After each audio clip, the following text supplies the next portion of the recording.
Hey y'all, I am making this video to go over oxidation reduction chemistry, also known as redox, balancing the equations of redox, and what I expect to see on your data sheets when you walk into the lab. So the first thing I want you to note is this table of reduction potentials that you are given in the procedure. This is the same exact thing as an activity series, where you go from less reactive to more reactive, but instead it's quantified by the likelihood of electrons to move from one side of the equation to the other. So if you take the most extreme examples here, we have silver ions going to silver metal being very favorable, whereas if magnesium ions were in solution, they would very much not want to precipitate out as magnesium metal, as evidenced by this very negative electric potential. The next thing I want you to note is that on this procedure, we've actually added the datasheet to the same page. So if we go down to the datasheet portion, you'll see that datasheet 1 is just going to be your experimental observations, so the voltage that you observe from these, or for the electrochemical cells, or just whether a metal plates onto another metal or if nothing happens in the first part. And then for datasheet 2, this is going to be your prediction, so this is what I want you to fill out before we get into lab. So to quickly go over an example of this, let's just go ahead and do part A, the zinc-copper system. So this is going to be zinc metal going into a copper solution. So if we recall, oxidation reactions are loss of electrons, and reduction reactions are the gain of electrons. So if we lose electrons in a metal, that means we're going from a metal to a more positive species, because losing electrons means becoming more positive. So in this case, since we know zinc is going to be the metal, we know that our oxidation is going to be zinc going to zinc ions, and to balance the charge, we have a pair of electrons. Now, since we know we're going to be adding this to copper solution, and copper is going to be an ion, we know that we start with copper, and we're going to end with copper metal. And to balance this equation again, we need 2 electrons for our reduction. Now, with our table of reduction potentials, how you use this is if you have a reduction, then you just write the potential as is. So in copper's case, we have 0.34, so we'll just transcribe that, 0.34. And then if you have an oxidation, since it's a table of reduction potentials, you just flip the sign of the actual potential number. So in the case of zinc, we have negative 0.76. Since this is an oxidation, though, we have positive 0.76. If you add these two numbers together, you get 1.1, which, since it is a positive number, we know that means that this reaction is going to happen spontaneously.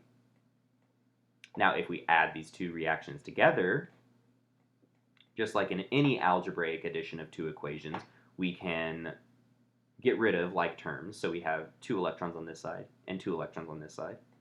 So all we're left with is zinc metal plus copper ions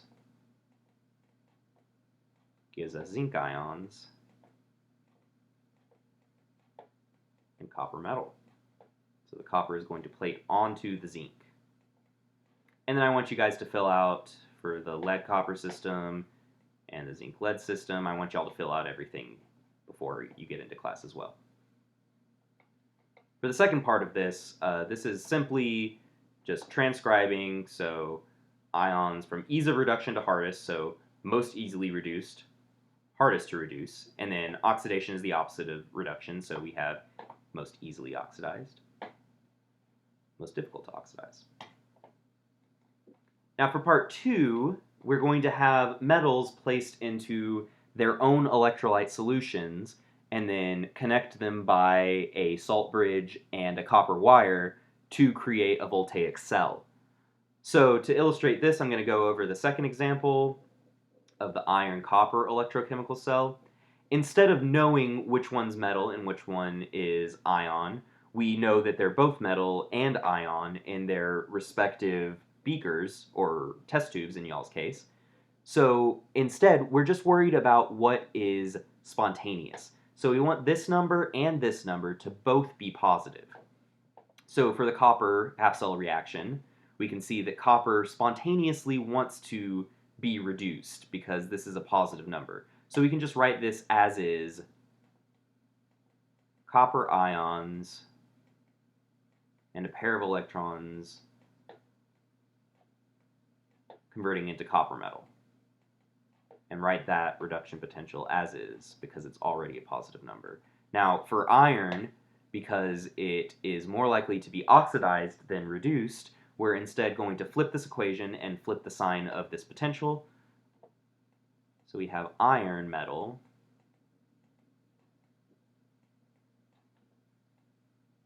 being oxidized into iron 2. And again, to balance the charges, we have 2 electrons.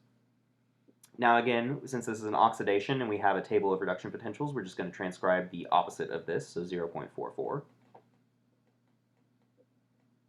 And then if we add these together, we get 0.78. Since that is a positive number, we know that it is going to generate a voltage for us. And if we again get rid of like terms, we see that the overall reaction for the cell is iron along with copper ions will give you iron ions along with copper. So I hope that illustrated what we're going to be doing in class a little bit better. And if you guys have any questions in addition to wanting to maybe run through a few more problems, all of these are happening in neutral solutions, but when you're actually doing chemistry, you might run into a situation where you can't help but be an acidic solution or basic solution, and that kind of throws all of this charge balancing of redox reactions off kilter. And I can go over some of those in class if you guys would like. Thank you.